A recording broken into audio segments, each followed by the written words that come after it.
Ջունիորները շատ դիմում են բոլոր հաստիկներին միանգամից։ Այթիշնիկները շատ գումար են աշխատում։ 75%-ով կրճատվել է ջունիոր մասնագետների հաստիկները։ AI-ը ստաբիլ է։ Շատ աշխատանքներ, որ անում էին միտկամ ջունիոր մասնագետները, հիմա AI-ը որոշակիորեն սրանք փոխարինում։ Ջունիոր մասնագետը հենց հարցազրույցի կամ այդ process-ների ընթացքում միանգամից պահանջի այնպիսի աշխատավարձ, որը այդ պահին ոչ մի ընկերություն պատրաստ չի իրան վճարել։ Մարդիկ շատ խորամանկ են ու ընթացքում թայփ են անում, կարդում են պատասխանները։ Համասյանը կարևոր չի, կարևորը ինչ որ սերտիֆիկատներն են, լերնինգներն են կողքից։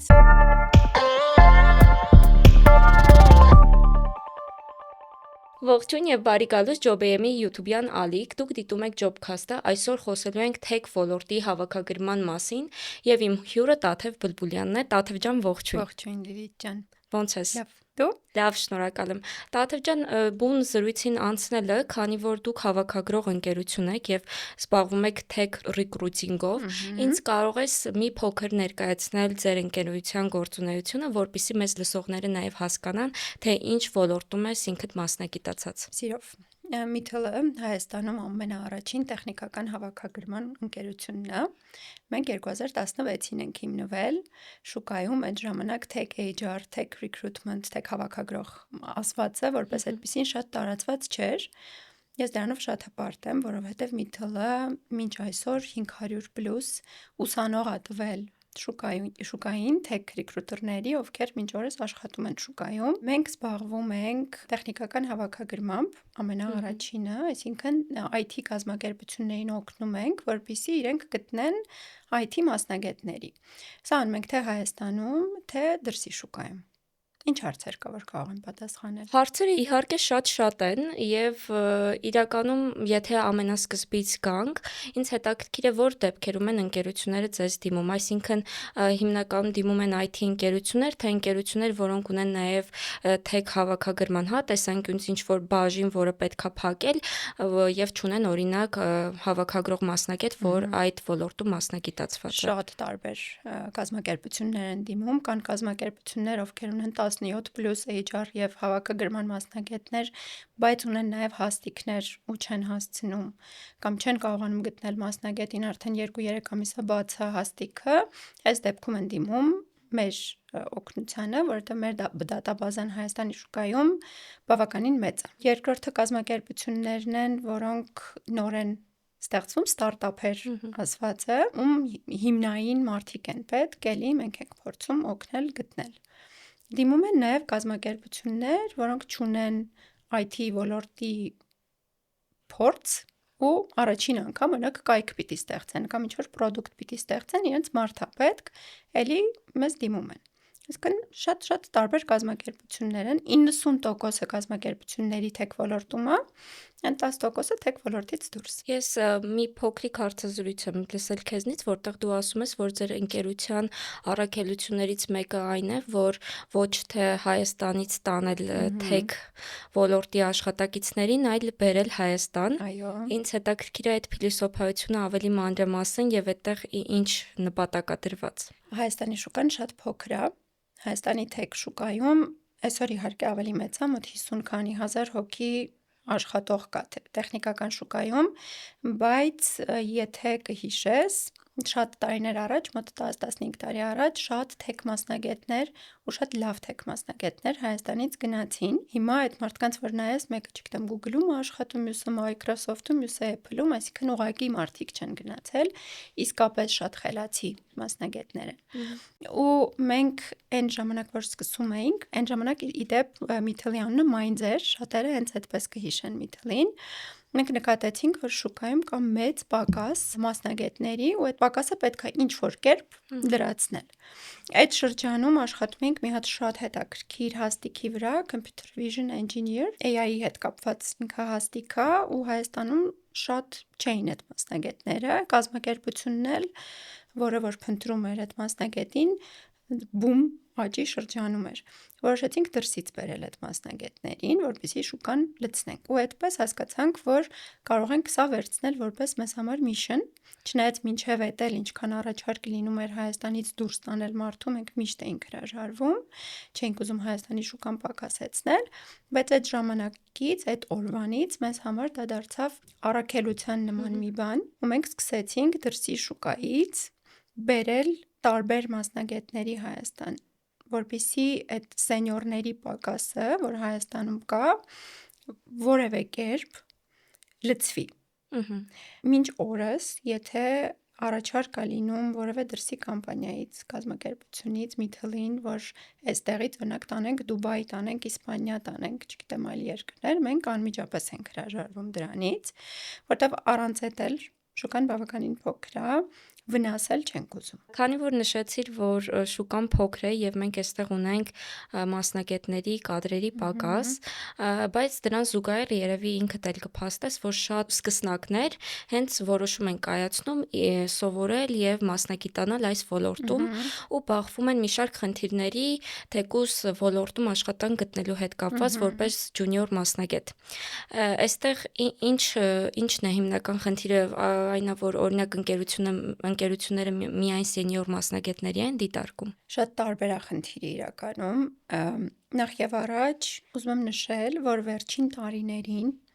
75%-ով կրճատվել է, ես մեղմացնում եմ թիվը, ջունիոր մասնագետների հաստիկների թիվը 75%-ով կրճատվել է։ Միշտ շատ դժվար է եղել թեք մասնագետներին ջունիոր գործ գտնել, հիմա առավել եւս AI-ի հետ կապված, որովհետեւ շատ աշխատանքներ, որ անում էին միտկամ ջունիոր մասնագետները, հիմա AI-ը որոշակիորեն սրանք փոխարինում է։ Ընդամենը 7%-ն է ամբողջ աշխատանքի անցած մասնագետների նորավարտ կամ ջունիոր մասնագետ։ Նախ խնդիրը այդտեղից է, մրցակցությունը շատ մեծ է։ Այս չի նշանակում, որ ջունիոր մասնագետները չպետք է մտնեն շուկա, բայց կարևոր է, թե ոնց են մտնում շուկա։ Այնց էլ այդ հետաքրքիր որտեղից սկսի ջունիորը, եթե փորձ չունի։ Տես, համալսարանից։ Մի քիչ կարող old style բան եմ ասում, բայց այսքան ժամանակ այս 10 տարվա մեջ չեմ նկատել որևէ կազմակերպություն, որն ասի մեզ համար կրթությունը կարևոր չի, բայց եթե կհիշես տարիներ առաջ տենց հայփ եղավ, որ համալսարանը կարևոր չի, կարևորը ինչ որ սերտիֆիկատներն են, լերնինգներն են կողքից։ Հիմա էլ են խոսում դրա մասին։ Ինչ լավ է, որ ես չեմ լսում։ Հա։ Բայց համալսարանը շատ կարևոր է, որովհետև ցանկացած կազմակերպության համար ֆունդամենտալ գիտելիքը, որ դու ստանում ես, բազային գիտելիքը ամենակարևորն է լինում։ Շատ ջունիոր մասնագետներ գնում են ուղղակի դասընթացները շատ կարևոր են, բայց վերջնական են գիծը չեն։ Իրանք ստարտն են։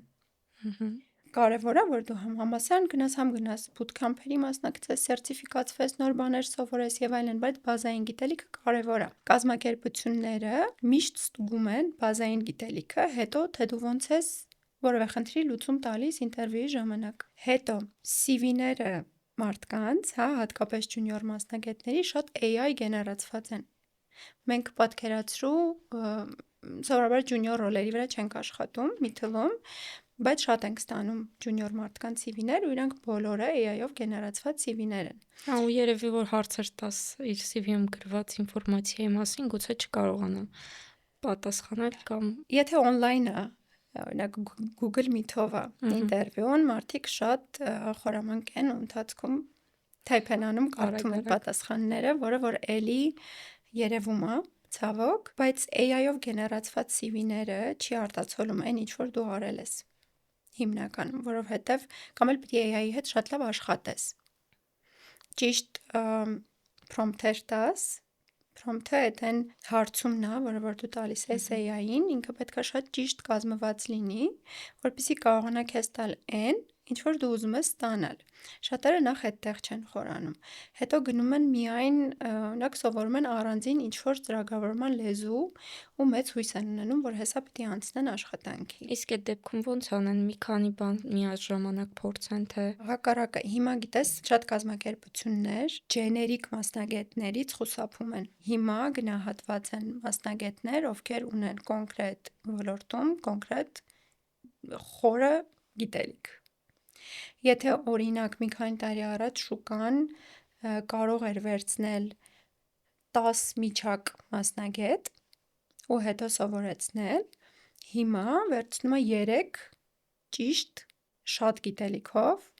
ու ինչ-որ ոլորտում խորացված մասնագետի։ Ջունիորների դեպքում շատ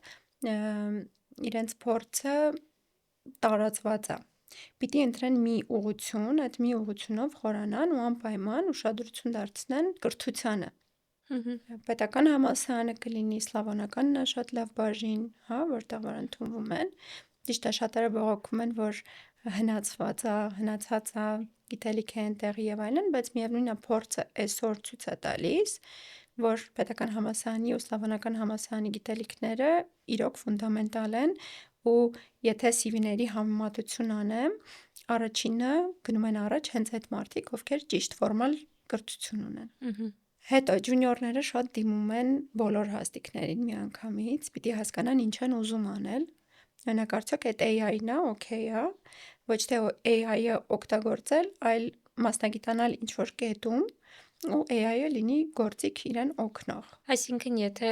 HR մասնագետ ենք, հավաքագրում ենք tech ոլորտում ու ստանում ենք մի տեխնացուից դիմորդից CV, որը դիմում է տարբեր ծրագրավորման լեզուների համար։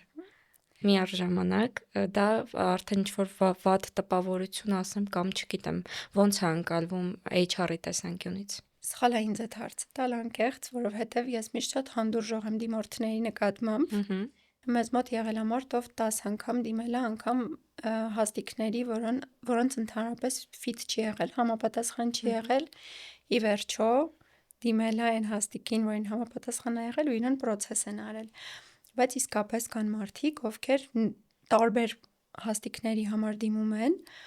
ու արդեն այստեղ կախված է HR-ը ոնց կկարողանա պրոցես անել։ Ի վերջո, եթե անկեղծ խոսենք, եթե դու տեսնես օրինակ ինչ-որ մեկին, ով որ տարբեր հաստիկների համար մի CV է ուղարկում, դու ինքդ ոնց կմեկնաբանես այդ մարդուն առանց ճանաչելու։ Դե մտածում չի կողմնորոշվել։ Տենց առաջին բանը, որ եկավ մտքիս, էդ էր ու որ լուրջ չի վերաբերվում, որովհետև տարբեր պաշտոնների դիմել մեկ CV-ով, չեմ կարծում, որ ճիշտ ընտրություն ու որոշում է, ու նույն ընկերությանը։ Հիմա շուկան, եթե մի քիչ նաև շուկայի բանը բերեմ, եթե մի 4-5 տարի առաջ օրինակ կազմակերպությունները ասում էին բոլորին շատ շտապ պետքա աշխատանքի վերցնել, սենց պանիկայի մեջ, հիմա կազմակերպությունները ասում են քիչ մարդկանց, բայց ճիշտ մարդկանց։ Ու երբ որ դու այդ արագության մեջ ուղարկում ես աղմուկ, քեզ պրոցես չեն անելու։ Պլյուս տեղ հաշվի առնենք, որ շատ կազմակերպություններ օգտագործում են ATS-ներ, այսինքն պլատֆորմեր դիմորդներին կառավարելու, որոնք որ AI-ով են աշխատում։ Այսինքն մարդը տալիս է հստակ նկարագրություն, որ ես փնտրում եմ այսինչ մարդուն, ըստ այդ նկարագրության AI-ը կարողանում է սկրին անել, այս մարդը ֆիտ է, թե չէ։ Շատ մերժումներ նաև այստեղ են գալիս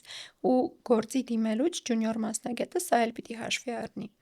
ու նախ կարդա job description-ը, աշխատանքի նկարագրությունը։ Ինչքան նոր մարդիկ կան, ոլորտում նոր մարդիկ կան, ովքեր չեն կարդում։ Գլոբալ խնդիր է իրականում, ոչ միայն թեքում, առհասարակ ու չգիտեմ դա ինչով է պայմանավորված, բայց իսկապես այդ խնդիրը ունենք։ Չեն կարդում, պլյուս թե աշխատանքի նկարագրություններն էլ խնդիր ունեն։ Եթե անկեղծ շատերը իրարից պատճենում են աշխատանքային նկարագրությունները, մարդիկ էլ մի երկու նախադասություն կարդում են, տեսնում են, հա, էս նույնն է, ոնց որ մյուսը, սկսում են դիմել։ Ջունիոր մասնագետները պիտի ընտրեն ուղղվածություն, պիտի ունենան կրթություն ու սովորեն։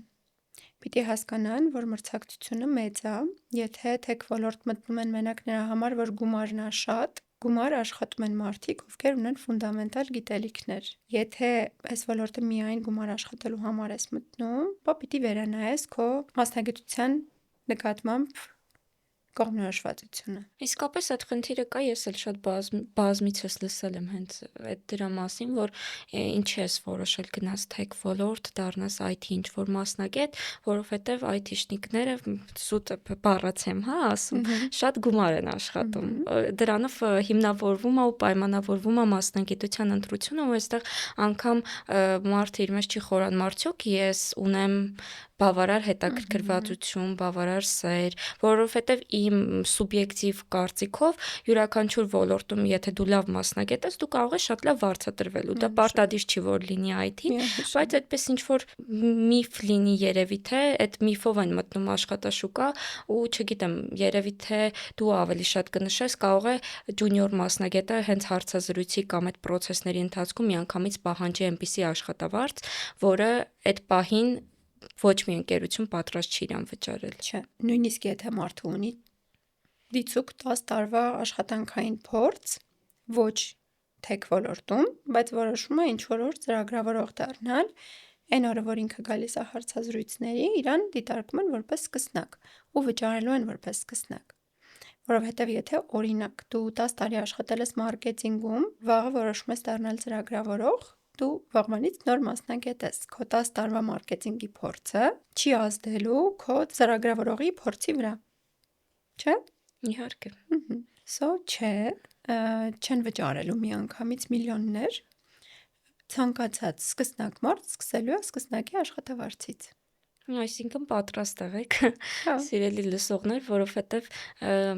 գուցե մեկ նաև այդ մարդկանց ընկալման խնդիրը չի, որովհետև թեկուզ դասընթացներ են կազմակերպում շատ կազմակերպություններ ու միանգամից իրենց գովազդում, որ պիտի տրեյնինգը վաճառեն, ասում են կվարձատրվես, չգիտեմ, սկսած 600,000 դրամից ու մարդը հենց այդ ակնկալիքով էլ մտնում է աշխատաշուկա, այսինքն մտածում է հենց 3 ամսյա իր կուրսը վերջացրեց ու գնաց աշխատաշուկա, այդքան պետքա պահանջի գործատուից։ Ցավոք այդպես է իրոք, դասընթացները շատ լավ են, նորից եմ նշում, իրանք կողքից որպես կոմպլիմենտ են քո փորձին, բայց հիմնականը կրթությունն է, ու ես նորից եմ ասում, ես այդպիսի կազմակերպություն չեմ տեսել, որ ինձ ասի միայն դասընթացներ անցած մարդու մենք աշխատանքի կվերցնենք։ Պահանջների մեջ, երբ մենք խոսում ենք կլիենտի հետ, առաջինը լինում է ֆորմալ կրթությունը։ Համար եթե որոշում են գալ այս ոլորտ, պիտի նաև ժամանակ ծախսեն ճիշտ կրթության վրա։ Եթե գանք կրճատումներին, վերջերս շատ են խոսում tech ոլորտի կրճատումների մասին, ինձ հետաքրքիր է դա ինչով է պայմանավորված եւ ինչքանով է արհեստական բանականության գոյությունը եւ առկայությունը ազդել այդ ամեն ինչի վրա։ Շատ լավ հարց է։ Պիտի հետ գնանք դեպի COVID։ COVID-ի ժամանակ 2019-ին եղավ պարապուրտի ամենամեծ տոկոսը, 70 քանի տոկոսը ամբողջ աշխարհում գործ չուներ, որովհետև երբ որ COVID-ը եղավ, փակվեցին շատ կազմակերպություններ, մարդիկ տանն էին մնում, մեզ համար այդ ամեն ինչը նոր էր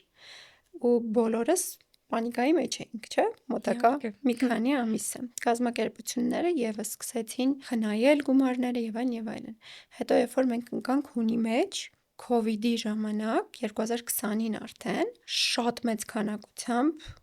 hiring եղավ, որտեղ նախ նոր պրոդուկտներ ստեղծվեցին, հետո այն կազմակերպությունները, որոնք կային COVID-ի հետ պայմանավորված նոր պրոդուկտներ ստեղծեցին իրենց հերթին ու արդեն թիմը չէր բավականացնում, մարդիկ ոչ թե 10-20, այլ 30-40, 100 հոգանոց թիմեր էին կառուցում ամբողջ աշխարհում ու տրամաբանորեն 2022 թվականին եղավ առաջին դրան տնտեսագիտության մեջ ասում են post-COVID overcorrection, այսինքն COVID-ից հետո ուղումներ աշխատաշուկայում ու եղան առաջին layoff-ները։ Ինչի, որովհետև ինչ որ կազմակերպություններ աճ չունեցան, գումարային աճ չունեցան ու որոշեցին կրճատել բոլոր այն մարդկանց, ովքեր կազմակերպությունում միջակ են, լավ չեն աշխատում, ոչ բոլորի իհարկե, կամ այդ հաստիքը փոխարինելի է, այդ հաստիքը հիմա անում է, այդ գործը հիմա անում է 15 հոգի, բայց կարող է անել մի հոգի։ Ու այդպես 2022-ին եղավ առաջին ալիքը layoff-ների, մոտ 264,000 հոգի կրճատվեց ամբողջ աշխարհում։ Շատ ցավոտ է, ինձ այնց հետաքրքիր է այդ մարդիկ ոնց են կարողացել, ուր են գնացել, ինչ են։ Շատերը տարիներով գործ փնտրեցին, շատերը գնացին ստարտափեր։ Օրինակ, այդ տարիներին շատ հետաքրքիր էր շուկայում, որովհետև մարդիկ, ովքեր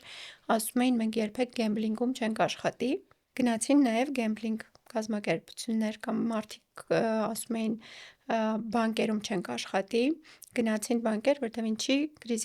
կրիզիսի ժամանակ ամենաառաջինը, որ կազմակերպություններն են առաջ գնում, ֆինանսապես բանկերը եւ գեմբլինգ կազմակերպությունները միակ կազմակերպություններն էին, որ հայեր էին անում այդ շրջանում։ Հետո կային մարդիկ, ովքեր գնացին ստարտափեր, այսինքն ինչ որ դանդաղ շատ, բայց գործի տեղավորվեցին։ Շատ դժվար էր HR-ների եւ հավաքագրողների համար, որովհետև շատ մեծ թիմ էր, քանի որ hiring չկար, շատ մեծ թիմեր փակվեցին։ Մեծամասնությունը layoff-ների եղել են HR-ներ, հավաքագրողներ, PM-ներ, QA-ներ, project manager-ներ ու հետո արդեն ծրագրավորողներ եւ այլն։ Այդ առաջին ալիքներ։ Երկրորդ ալիքը 23-ից 24 թիվներ, արդեն տնտեսության ճնշման, մակրո տնտեսության ճնշման տակ որոշ կազմակերպություններ երկրորդ ալիքը արեց layoff-ների, այստեղ 160 քանի հազար մարդ կրճատվեց ու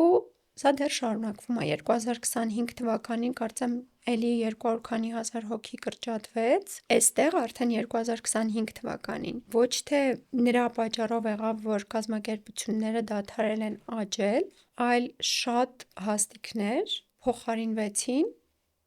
որոշակիորեն AI-ի կողմից։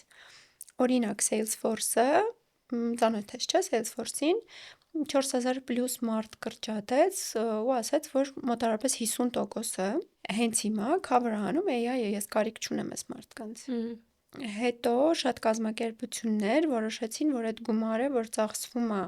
մարդկանց վրա, invest կանեն, կներդնեն իրենց կազմակերպությունում AI-ի վրա,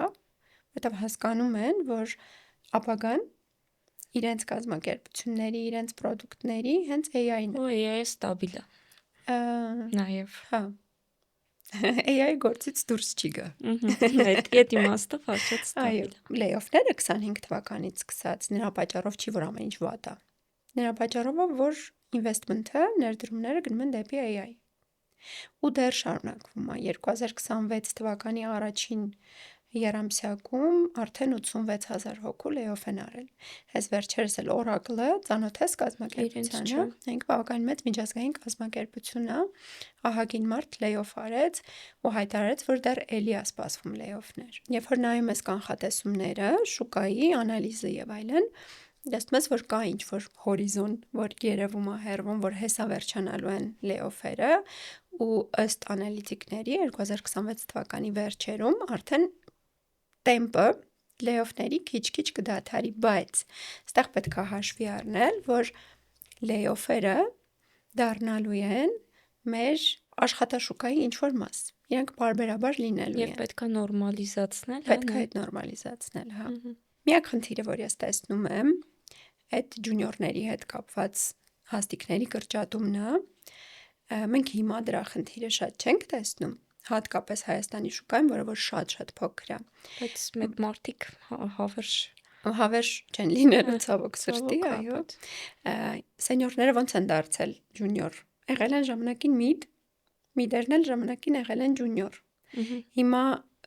օրինակ, հա, կոնկրետ ուղղվածություն կա, որ Հայաստանի շուկայում ու դրսում հենց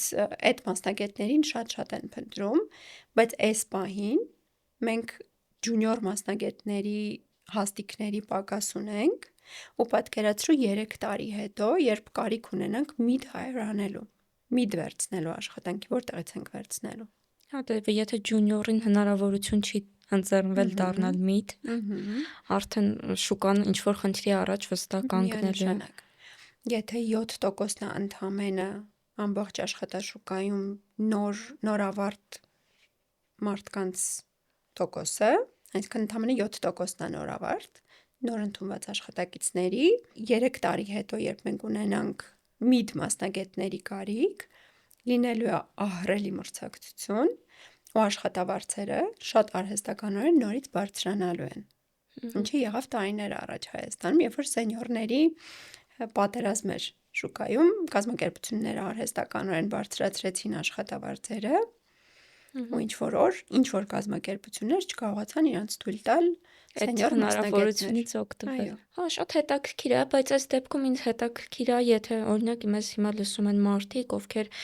նոր են կողմնորոշվում, նոր են ուզում մտնել աշխատաշուկա, ծրագրավորման որ լեզուները դիտարկեն, որ ավելի քիչ է հավանական, որ AI-ի կողմից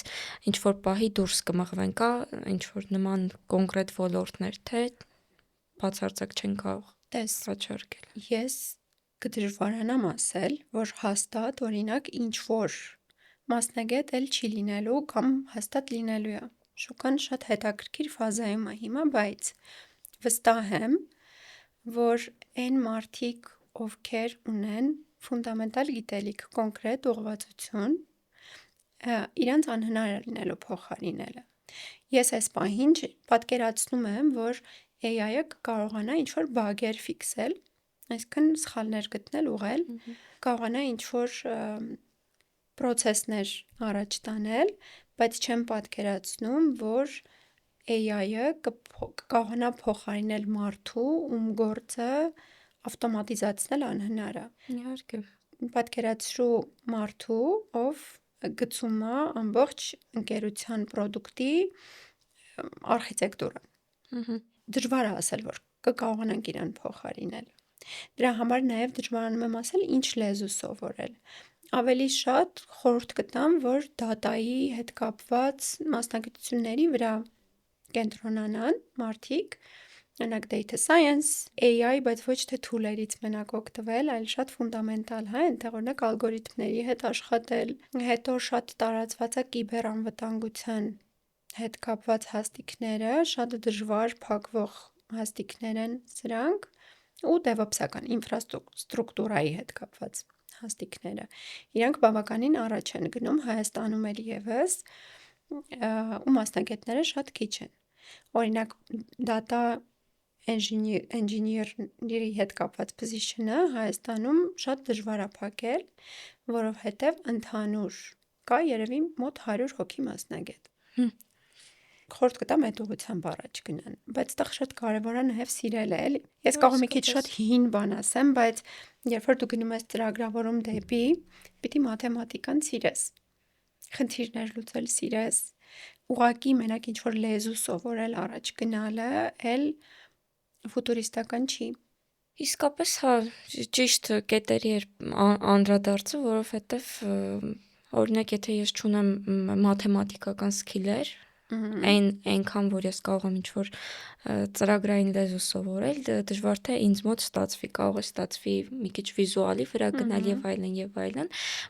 բայց այն մյուս կողմերում հաստատ թերանալու եմ կամ գուցե գոնե շուկայում մրցակցային կադր չեմ լինի։ Եթե գանք մի քիչ էլ խոսենք tech ոլորտի մասնագետների փափուկ հմտությունների մասին, առհասարակ ինչ կետերի եք ուշադրություն դարձնում որպես հավաքագրող, hard skill-երը ոնց են չափվում եւ որոշվում եւ փափուկ հմտություններից որոնք են, որ ավելի անհրաժեշտ է, որ մասնագետը ունենա։ Փափուկ հմտություն ասածը շատ ընդհանուր է, կուզեմ կոնկրետացնես մի քիչ։ Օրինակ, ես միշտ իմ մոտ գուցե դա կարծրատիպ է, բայց տպավորություն է, որ ծրագրավորողները շատ ինտրովերտ մարդիկ են, ովքեր չեն սիրում շփվել։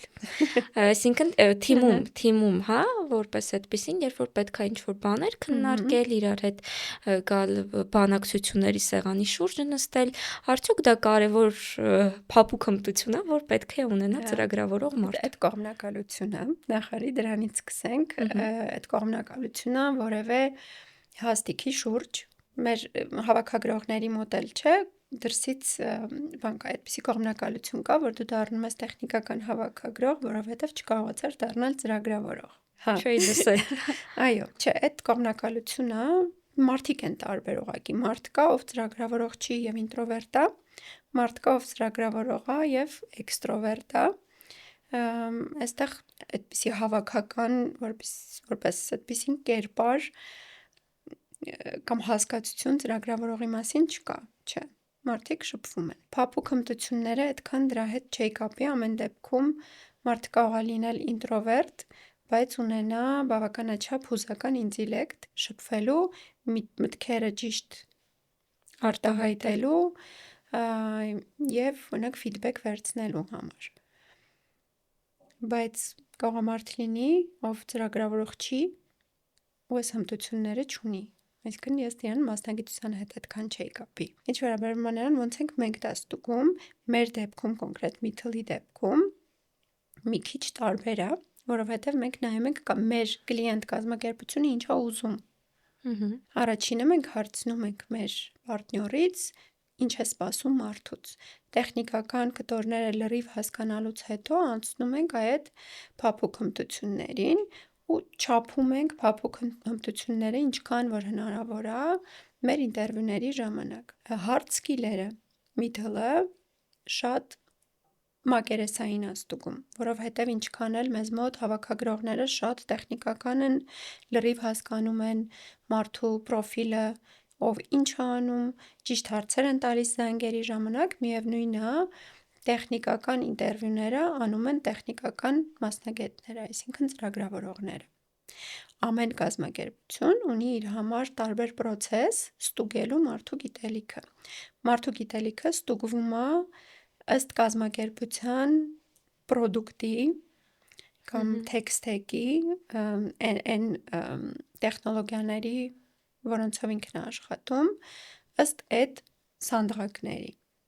Դրա համար այդտեղ շատ կոնկրետ պատասխան ես քեզ տալ չեմ կարող, ավելի ճիշտ կլինի պատասխանի այն մարդը, որ հենց տեխնիկական ինտերվյուները անում է։ Շատ լավ, այստեղ մի հատ շատ կարևոր բան ես ֆիքսեցի, որ ասացիր մասնագետը ճիշտ հարցեր տա։ Ինչա դա իրենից ենթադրում կոնկրետ tech ոլորտում հավաքագրման ժամանակ, ինչպիսի հարցեր կան, որ պետքա տալ եւ չգիտեմ, եթե կա հարցերի ինչ որ ցուցակ, որը կարող է վատ տպավորություն միանգամից թողնել մասնագետի մոտ չտալ։ Նայ, ես հարցազրույցին վերաբերվում եմ որպես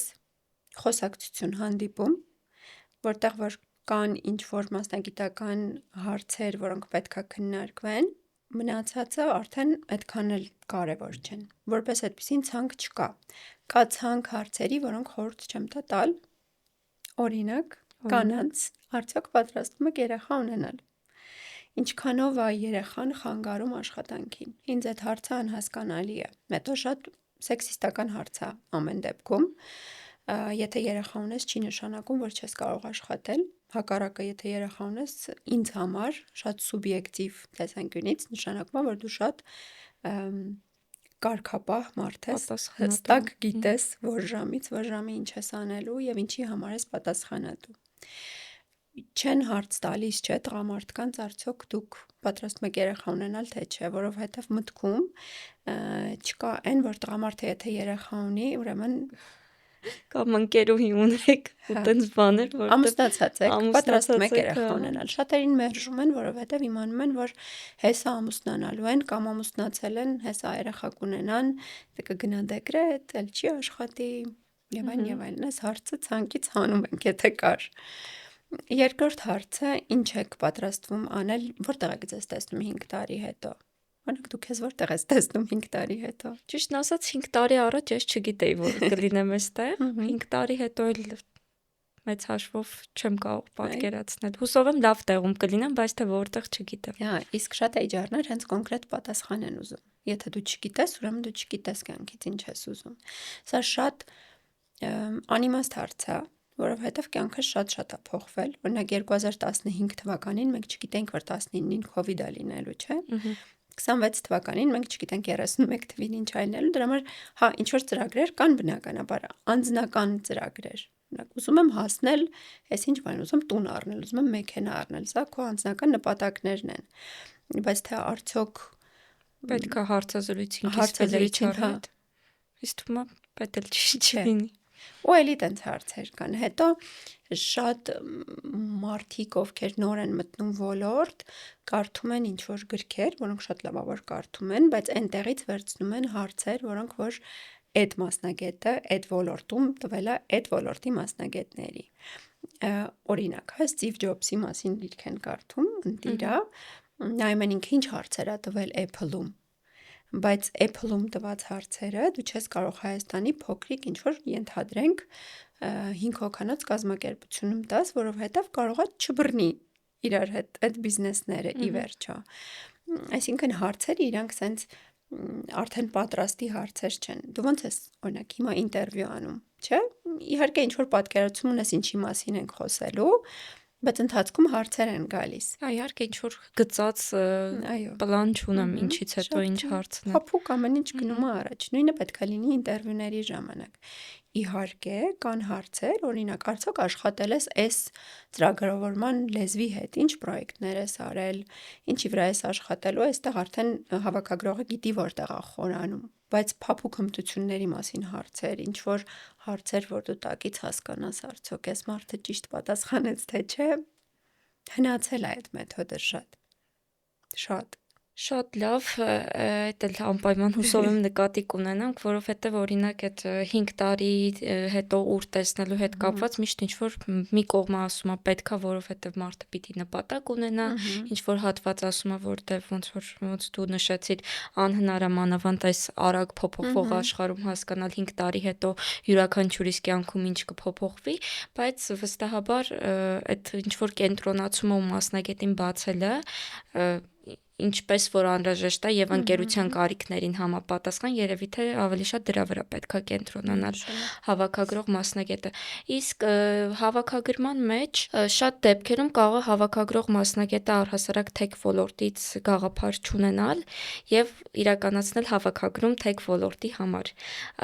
Եվ դու նշեցիր, որ դուք 500 պլյուս կադրեր եք տվել ոլորտին։ Ինչով է տարբերվում մասնագետը, ով ունի կոնկրետ այս ոլորտում կրթություն եւ մասնագետը, որ ինչ փորձարկելու կամ աշխատանքի ընթացքում դառնում է օրինակ այդ ոլորտի մասնագետ կամ զբաղվում է այդ գործով։ Շատ ցավոտ եւ լավ հարց է։ Կուզեմ ընդհանուր HR ոլորտին անդրադառնալ։ Տարիներ առաջ շատ կազմակերպություններ, ըստ 10 տարի առաջվա մասին եմ խոսում, գործի վերցրեցին HR-ների առանց հասկանալու HR-ը ինչ է անում։ Ասին լավ մարդը լավ հոգեբանություն գիտի, մարդկանց հետ լավ է շփվում, արի իրան վերցնենք գործի, որովհետև կարիք կար, որ ինչ-որ մեկը գար ինտերվյուներ աներ ու օֆիսում մեկը լիներ, ով որ լավ տրամադրություն կապահովի։ Բայց HR-ը այն մասնագետը չի, որ պիտի լավ տրամադրություն ապահովի կամ ինչ-որ իվենթներ կազմակերպի, թիմ բիլդինգներ կազմակերպի, դրա համար կան օֆիս մենեջերներ կամ իվենթ մենեջերներ, սա HR-ի գործը չի։ Ու HR ոլորտը ընդհանուր առմամբ Հայաստանի շուկայում շատ թույլ է։ Ես ունեմ հիանալի գոլեգաներ շուկայում, հիանալի փորձով,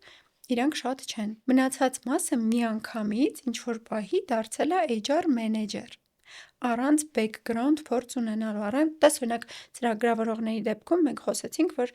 ջունիորը դառնում է mid-ը դառնում է senior, senior-ն էլ է աճում։ HR-ի մասով մենք ոչ բոլորի դեպքում ունենք այդ փորձը, որ սկսել են ջունիորից կամ, չգիտեմ, ասիստենտ են եղել ինչ-որտեղ HR-ի, լիքը բաներ են սովորել, ինչը ոնց է աշխատում, միանգամից կազմակերպությունները սկսել են hire անել HR մենեջերներ, մարդիկ ուղղակի ովքեր շատ լավ հոգեբանություն գիտեն, գնացել են դարձել են HR մենեջերներ։ Ինչը շուկան ընդհանուր առմամբ շատ փչացրել է ու վերջին տարիները դա LinkedIn-ում շատ երևում է։ Նկատած կլինես։ Բավականին շատ։ Իհարկե ես անվանական բողոքները ընդհանրապես չեմ ընդունում, որովհետև եթե կա ֆիդբեք, գնա այդ մարդուն տուր այդ ֆիդբեքը կամ կազմակերպությանը, բայց նաև հասկանում եմ ինչի է այդ տեղի ունենում։ Հիմա նույնը հավաքագրման, tech հավաքագրման շուկայում։ Մարդիկ պիտի հասկանան, որ ամենաառաջին հերթին կազմակերպության բրենդի վրա է ազդում այն, որ քո տեխնիկական հավաքագրողը տեխնիկական գիտելիքներ չունի։ Պատկերացրու ինժեների հետ խոսես, հարցեր տաս, բայց չհասկանաս ինչ հարց ես տալիս։ Եվ ինչ է ինքը պատասխանում։ Այո, եւ ինչ է ինքը պատասխանում։ Ոնց ես տեսնելու, ում CV-ն ես դու սկրին անում կամ ում ես բերում հարցազրույցի երկրորդ փուլ։ Պատկերացրու, որ այդ ընթացքում շատ մարդիկ կլինեն, ովքեր իսկապես համապատասխան կլինեն, եւ կամ հավաքագրողը իրան ճիշտ չի կարողանա սկրին անել, կամ այս մարդը կասի հավաքագրողը տեխնիկական չէր, ինչ եմ անում ես այս կազմակերպությունում։ Ինչ վերաբերում է կրթությանը, կարևոր չի որտեղ ես դու ստացել կրթությունը տեխնիկական հավաքագրման, կարող ես ընդհանրապես կուրսերի չգալ, չլսել։ Լիքը մարդ ունենք մենք, ովքեր որ դասերին եկել են, մենք ամբողջ գիտելիքը իրանց փոխանցել ենք, բայց իրանք չեն օգտագործում այդ գիտելիքը, դա էլ կա։ Դա այդքան կարևոր չի, ինչքան որ դու հասկանաս, որ դու տեխնիկական հավաքագրող ես, դու անդադ ես սովորում, որտեղ տեխնոլոգիաները ամեն օր փոփոխվում են, դու պիտի կարողանաս, երբ որ Google ես անում ինչ-որ տերմին տեխնիկական, որ չես հասկանում, պիտի կարողանաս այդ Google արածդ ինֆորմացիան կպցնես այն քո դատաբազայում եղած ինֆորմացիայի հետ ու հասկանաս այս մարդը ինչ է անում, դա շատ դժվար է լինելու։ Եվ հնարավոր է այդ process-ում նաև կորցնել շատ լավ մասնագետների։ Միանշանակ։ Որպես եզրափակում մեր զրույցին, ինձ հետաքրքիր է, որպես շուկայում երկար տարիների փորձ ունեցող մասնագետ, ինչ խորհուրդներ կարող ես տալ, ցանկացած խորհուրդ, որը կարող է ուղղված լինել եւ գործատուներին, եւ մասնագետներին, ովքեր ոլորտում ուզում են փորձ ձեռք բերել եւ մասնագիտանալ, որպիսի այս ոլորտը մենք մեկ քայլով ավելի լավը դարձնենք։ Ես կուզեմ ասել, որ Հայաստանի տեխնիկական շուկան իսկապես success story է, շատ հաջողված պրոյեկտ է, բայց շատ տեսնում եմ, որ մենք հայկական տեխնիկական շուկային վերաբերում ենք որպես ավարտված պրոյեկտ։ Իրականում շուկայում շատ բացեր կան, ու երբ մենք խոսում ենք, որ հեսա գիգանտները գալու են Հայաստան եւ այլն, այդ բավականին հեռու է։ Կգան որոշ կազմակերպություններ, բնականաբար կգան, ինչ-որ խոսակցություններ էլ կան, որ գալու են, բայց մենք դեռ շատ անելիք ունենք ու ամենաառաջինը այն է, որ հնարավորինս փորձենք պահել սենյոր մասնագետներին Հայաստանում ճիշտ HR բաժնով, ճիշտ ղեկավարներ ունենալով։ Իսկն հնարավորինս առողջ միջավայր ստեղծելով, հնարավորինս մրցակցային միջավայր ստեղծելով։ Ամեն մեկը իր ոլորտում կարծում եմ ինչ-որ անելիք ունի այս շուկայում։ Մենք պիտի հասկանանք, որ մեր մասնագետների պաշարը բավականին ցածր է։ 56,000 հոգի, երբ ես ասում եմ, սրա մեջ մտնում են թե Python engineer-ները, թե Java-ները, բոլոր այն լեզուները, որ դու պատկերացնում ես, պլյուս QA-ները, պլյուս PM-ները։ Այսինքն, երբ որ ինչ-որ կազմակերպություն դրսից գալիս է, ասում է, ես ուզում եմ Հայաստանում բացեմ branch, մասնաճյուղ, ինքը առաջինը գալիս է տեխնիկական հավաքագրման կազմակերպությանը։ Ինչի՞։ Որովհետև ամբողջ աշխարհում հայտնի է, որ տեխնիկական հավաքագրման կազմակերպությունը ունի ամենալավ դատան, որից պետք է օգտվել։ Ու երբ որ տեսնում է իր ուզած մասնագետների քանակը, հասկանում է, որ այստեղ երկարաժամկետ հեռանկարը ինչ։ Հա, ինքը չի կարող բացել։ Այսինքն, օքեյ, առաջին 100 հոգուն հավաքեց, բա մյուս 100 հոգուն ոնց է բերելու Հայաստան։ Դրա համար առաջինը կուզեմ, որ մենք կարողանանք նաև դրսից մարդկանց ներգրավել Հայաստան, այն մասնագետներին, ովքեր չկան Հայաստանում։ Այն մասնագետներին, ում ունենք, կարողանանք պահել այստեղ, առողջ միջավայր ստեղծելով, ճիշտ մարդկանց, ճիշտ HR թիմ կառուցելով։ Շատ շնորհակալ եմ Տաթև ջան զրույցի համար։ Շնորհակալ եմ քեզ հրավերի համար։ Դուք դիտում եք Jobcast-ը, եթե ունեք հարցեր, կարող եք գրել մեկնաբանությունների դաշտում, կարող եք բաժանորդագրվել մեր YouTube-յան ալիքին եւ առհասարակ դիտել մեր ոդքասթերը, կարծում եմ, որ դրանք շատ կարեւոր են աշխատաշուկայի համար։